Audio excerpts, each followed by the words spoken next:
با قسمت 4 دوره آموزشی پایتون در خدمت شما هستیم. تو این قسمت بخوایم دستوری به اسم اینپوت رو یاد بگیریم که به وسیله اون میتونیم یه چیزی از کاربر بپرسیم. یعنی در واقع میتونیم تعامل کنیم با کاربر، ازش اسمش رو بپرسیم یا هر اطلاعاتی که برنامه نیاز داره از کاربر بدونه یا نیاز داره از کاربر بگیره، در واقع ورودی بگیره از کاربر.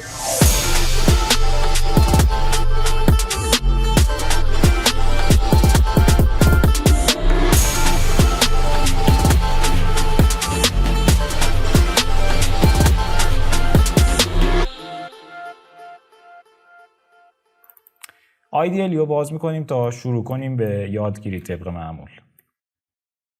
خیلی خوب، تا اینجا چی رو یاد گرفتیم؟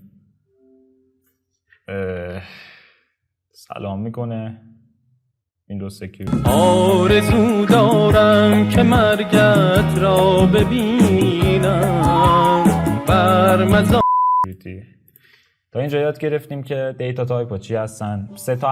سه تا از خیلی مهم هاشون یاد گرفتیم. استرینگ ها میدونیم یه همچین چیزی استرینگه یا هر چیزی که دورش دبل کوتیشن یا حتی تک کوتیشن باشه. میدونیم که این یه عدده، این یه اینتجره.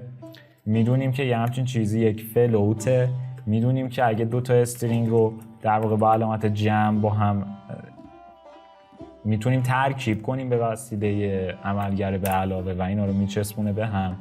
میدونیم که یک استرینگ رو میتونیم تکرار کنیم به یه تعداد مشخصی به وسیله نماد ضرب و میدونیم که این جمع و ضرب تو اینتجر فلوت تا کارهای ریاضیاتی میکنن، همون جمع و ضرب ریاضیاتی. اینا رو توضیح دادیم توسط دستور پرینت رو یاد گرفتیم که دستور به پایتون میتونستیم به وسیله اون بگیم که چیزی برای اون چاپ کن. مثلا میگفتیم پرینت کن، میگفت چی رو برات چاپ کنم، تو پرانتز مینوشتیم برام سلام رو چاپ کن و سلام رو برامون چاپ می‌کرد رو صفحه. یه دستور دیگه هست به اسم اینپوت. اینپوت در واقع خود کلمش به چه معنیه؟ به معنی ورودیه. اینپوت برای ورودی گرفتن از کاربر. هر اطلاعاتی که کاربر به برنامه ما وارد میکنه میشه ورودی دیگه. یه ورودی داره به برنامه ما وارد میشه و برنامه ما یه خروجی بهش میده. در واقع ساده بخوام بگم اینپوت یه چیزی از کاربر میپرسه. خیلی ساده. مثلا میخوایم اسمش ازش بپرسیم، چه میدونم میخوایم سنش ازش بپرسیم، یه چیزی میپرسه. کافیه بنویسیم اینپوت. مثل پرینت بود میگفتیم یه چیزی چاپ کن، میگفت چی رو چاپ کنم، تو پرانتز بهش میگفتیم مثلا سلامو چاپ کن. اینپوت هم همینجوره، میگیم یه چیزی ازش بپرس، میگه چی رو ازش بپرسم، تو پرانتز یه استرینگ بهش میدیم که چه متنی ازش بپرس. مثلا میگیم ازش بپرس What's your name؟ اسمت چیه؟ الان وقتی اینتر بزنم ببین پایتون پرسید از من What's your name. اینجا ببین کرسر داره چشمک میزنه منتظر من چیزی وارد کنه. مثلا من میزنم حسین. اینتر که میزنم ناکن دیدی اون عملی که میخواستیم اتفاق افتاد، ازمون پرسید یه چیزی و وقتی اینتر کاربر اسمش رو وارد کرد و اینتر زد، همون چیزی که کاربر وارد کرده بود و برگردون بیرون. ببین در قالب یک استرینگ دورش کوتیشن، همون دقیقاً چیزی که من وارد کرده بودم. یه بار دیگه تست کنیم، این دفعه چیز دیگه بزنم خیار. ببینید همون خیار رو دقیقاً برمیگردونه بیرون. یادتونه مثلا ما میگفتیم اگه بزنیم 2 به علاوه 5، خب چی به ما برمیگردونه؟ 7 رو برمیگردونه بیرون، حاصل جمعشون. اگه می‌خواستیم میتونیم مسیرش رو عوض کنیم، بگیم برنگردون بیرون رو صفحه، مثلا ببرش داخل یه متغیر، کافیه قبلش اسم یه متغیر بذاریم. این دقیقاً همون عبارته. همیشه گفتم سمت راست مساوی اول حساب میشه. دقیقاً همین 2 به علاوه 5 حساب میکنه، میبینه جوابش میشه 7. ولی اونجا وقتی اینتر زدیم خب نگفته بودیم حاصلشو کجا بریز، همینجور رو صفحه بهمون نشون داد. اینجا گفتیم حاصلشو بریز تو متغیر آ، به این وسیله که یه آ مساوی قبلش گذاشتیم. الان دیگه چیزی رو صفحه بهمون نشون نداد ولی داخل آ جوابش ذخیره شد. اینپوت هم همینجوره. ببین تو حالت پیش فرض هرچی من اینجا وارد کردم همون رو صفحه بهم داد، چون بهش نگفته بودم کجا بریز جوابشو. اما اگه دقیقاً کاری که با این 2 به علاوه 5 کردم و با اینپوت بکنم، یعنی اینپوت بزنم بگم که شما بیا نتیجهشو به جای اینکه رو صفحه نشون بدی نتیجهشو بریز تو آ، یعنی اول باز میاد سمت راست مساویه اجرا میکنه، یه دستور اینپوت ازش یه چیزی میپرسه، هرچی وارد کرد میشه حاصل دستور، به جای اینکه رو صفحه نشون بده میریزه تو آ، دیگه رو صفحه نشون نمیده چون بهش گفتیم مسیر خروجیش کجاست. الان این ترم میزنم میگه What's your name. الان همون خیار قبلی رو بزنم، ببین این ترکه میزنم دیگه چیزی رو صفحه نشون داده نمیشه، ولی خیار در قالب یک استرینگ رفت داخل آ ذخیره شد. الان تایپ آ رو بگیریم یک استرینگ، دیدی اینجوریه. حالا میتونم بزنم مثلا آ به علاوه استرینگ دیگه، میتونم بچسبونمش به استرینگ دیگه، بگم آ خودش خیاره، بگم آ به علاوه یه فاصله به علاوه یک میوه است، شد خیار یک میوه است. دقیقا همون در واقع جمع کردن استرینگ هست که با هم صحبت کرده بودیم. بریم با همین یه برنامه بنویسیم. این تقریبا جز اولین برنامه‌ای که داریم با هم می‌نویسیم، یادتون باشه. خب گفتیم وقتی می‌خوایم اسکریپت بنویسیم، برنامه بنویسیم، نمیخوایم همون موقع دستور بزنیم برامون اجرا کنیم، میخوایم بنویسیم داخل یه فایل، بعد وقتی برنامه رو اجرا کردیم خط به خط دستوراتمون اجرا بشه. می اومدیم تو قسمت فایل، نیو فایل رو می‌زدیم. حالا یه برنامه با هم بنویسیم. میخوایم یه برنامه بنویسیم که از کاربر اسمشو بپرسه، بعد بهش سلام کنه. مثلا اگه اسمشو زد علی بگه سلام علی، اگه اسمشو زد مریم بگه سلام مریم، اگه اسمشو زد امیرحسین بگه سلام امیرحسین. اوکی؟ پس اسمشو چجوری باید ازش بپرسیم؟ اول کار اول بعد اسمشو بپرسیم، بعد بهش سلام کنه. ببین دو مرحله، اسمشو بپرس، بهش سلام کن. خب مرحله اول چجوری اسمشو بپرسیم؟ یاد گرفتیم الان با دستور اینپوت. کافیه بنویسیم که اسمت چیه، ازش بپرسه اسمت چیه، فارسی یا انگلیسی. What is your name؟ این اسمشو پرسی. فقط خروجیشو، یعنی حاصل اون چیز، حاصل این دستور، یعنی اون چیزی که کاربر وارد میکنه رو نمیخوایم همینجور پرت کنه بیرون. ما بهش میگیم کجا ذخیره کن، توی متغیری ذخیره کن به اسم name. یعنی الان هر چی کاربر در جواب این سوال وارد کرد، اینپوت میاد این سوال ازش میپرسه what's your name. هر چی کاربر در جواب این سوال وارد کرد ریخته میشه تو متغیر name. حالا میخوایم بهش سلام کنیم، کافیه بزنیم پرینت سلام به علاوه یک فاصله بینشون به علاوه name. name استرینگ دیگه، اینپوت همیشه استرینگ در قالب استرینگ میریزه تو متغیر اون چیزی که کاربر وارد کرده رو. پس اینا رو میتونیم به هم بچسبونیمشون با به علاوه. یه سلام میچسبونه به یه فاصله، میچسبونه به علاوه اون نیمی که کاربر وارد کرده، میشه سلام، همون اسمی که کاربر وارد کرده، مثلا سلام حسین، سلام محمد، سلام علی. البته محمد منظورم ما یه محمد داریم آهنگای فیلم همون میسازه، خیلی پسر خوبیه، خیلی یعنی دیگه دوستیم ما با هم دیگه، خیلی رفیقیم، من خیلی واقعا دوستش دارم. الان یه هوی اسمش اومد تو ذهنم عادت کردم بهش میگم محمد، و چون شوخی داریم اینجوری بهش میگم. امیدوارم که هرچی که از خوب باشه همینجور هست. و آهنگ این ویدیو هم که اولش پخش شد محمد برامون ساخته. یه دست به افتخارش میزنیم.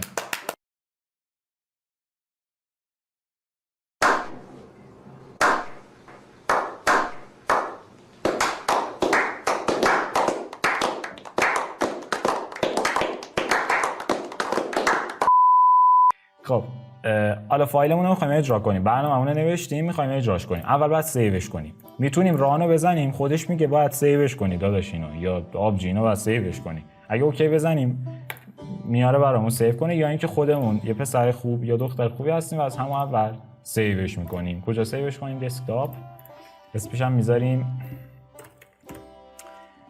فایل 1.py. حالا سیو شده. حالا اجراش میکنیم. فقط ببین چی میشه. الان اجراش میکنیم، میام برش F5 کلید F5 که بزنیم ران میشه. برنامه اجرا شد و خط اول اجرا شد. خط اول میگفت ازش بپرس اسمت چیه. دقیقاً همونو پرسید. اسممو چی بزنم؟ اسممو میزنم کیخسرو. این ترکه میزنم میگه سلام کیخسرو. دیدی؟ دقیقاً هر چی بزنم، اصلا بزنم چه میدونم همون خیار معروف خودم، سلام خیار بزنیم، هر چی بزنیم همونو بهش سلام میکنه دیگه طبق این سورسی که نوشتیم. چه میدونم بزنیم مستر پایتون، میگه سلام مستر پایتون. هر چی بزنیم همونو بهش سلام میکنه. یه نکته یا فقط دقت کنید، داخل پرینت بزنید من همون آیدی لیمونو باز کنم. داخل پرینت حتی اگه کاربر عدد هم وارد کنه، مثلا بگه How old are you؟ اوکی؟ حتی اگه عددم بهش بدی، بازم این عدد داره در قالب استرینگ برمیگردونه. اینپوت نمیاد در قالب در واقع اینتجر چیزی به تو بده.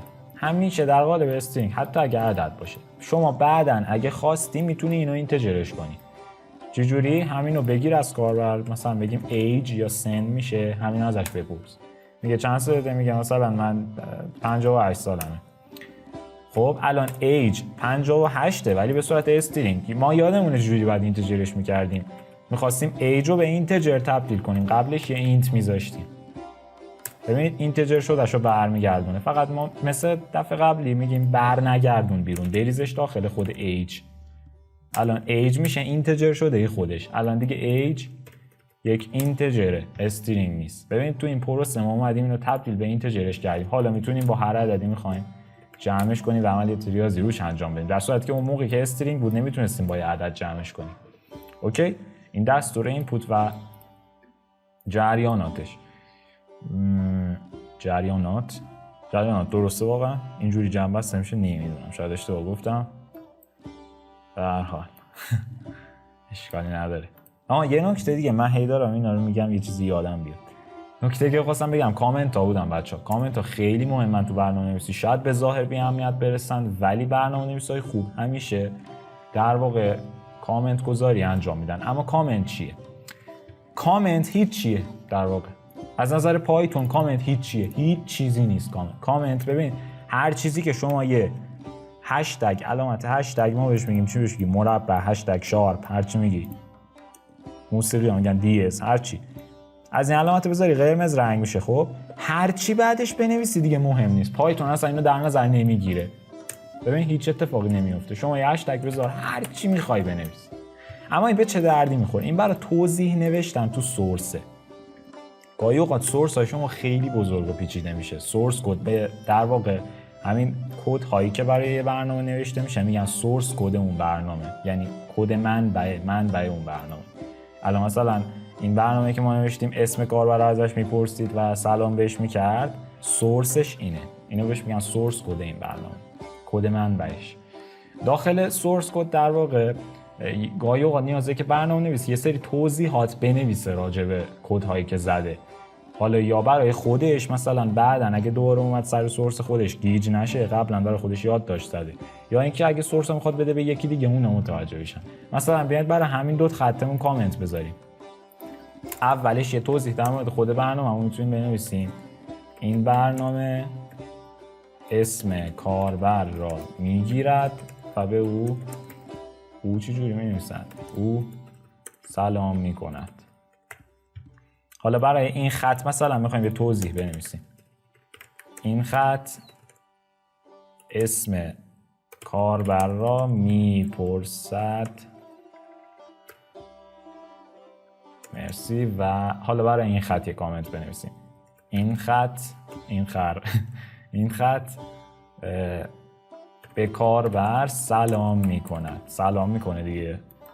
اوکی؟ ببین اینجوری براش توضیح نوشتیم. اگه این الان این هیچ اشکالی نداره این برنامه. در واقع پایتون اصلا این خطایی که شما هشتگ قبلش گذاشتی نادیده میگیره، اصلا حساب نمیکنه. ببین برنامه راحت اجرا میشه. بذارید یه بار دوباره اجراش کنیم. خیلی راحت اجرا میشه. اسم میخواد، اسم میدم و سلام میکنه. در صورت که اگه این هشتگ رو نذارین این داغون میشه. اینو پایتون دیگه حساب میکنه، فکر میکنه کد این، بعد میاد ببینه این دیگه چه کدیه، ارور میده میگه این چیه نوشتی بابا. اینم جریان کامنت ها. هرچی تو این جلسه میخواستیم بگیم گفتیم. قرار بود دستور اینپوت یاد بگیریم، بعدش قرار شد که کامنت ها رو بگیم. هر جفت این موضوع هم توضیح دادیم. الان شما کار به دستور اینپوت بلدید. یه تمرین این جلسه میخوام بدم که برای جلسه بعد حلش کنید. ما تو جلسه بعد جوابش رو میگیم. و تمرینم اینه که یک برنامه ماشین حساب بنویسید. یه برنامه ماشین حساب بنویسید که در واقع بیاد دو تا عدد از کاربر بگیره، یعنی تا اجرا میشه از مثلا بگه که بپرسه که نام بره 1، عدد اول از کاربر بپرسه، یه عدد دیگه هم بگیره مثلا نام بره 2، بعد بیاد حاصل جمع این دو تا نام رو به کاربر نشون بده. یعنی دو تا اینپوت از کاربر بگیره و حاصل جمعش رو بهش نشون بده. مثلا اگه من اینجا زدم 6، اینجا زدم مثلا 1000 در جواب بگه 1006. این یه برنامه ماشین حساب خیلی ساده است که به عنوان تمرین میتونید برای جلسه بعد انجامش بدید. جلسه بعد خودمون اینو همون اول جلسه مینویسیمش. امیدوارم که از این جلسه لذت برده باشید، چون میدونید هر سوال داشته باشید تو این زمینه میتونید با راههای ارتباطی در واقع با ما ارتباط بگیرید و اون سوال رو بپرسید. امیدوارم که لذت برده باشید و تا جلسه بعدی شما رو به خدای بزرگ میسپارم. خداحافظ.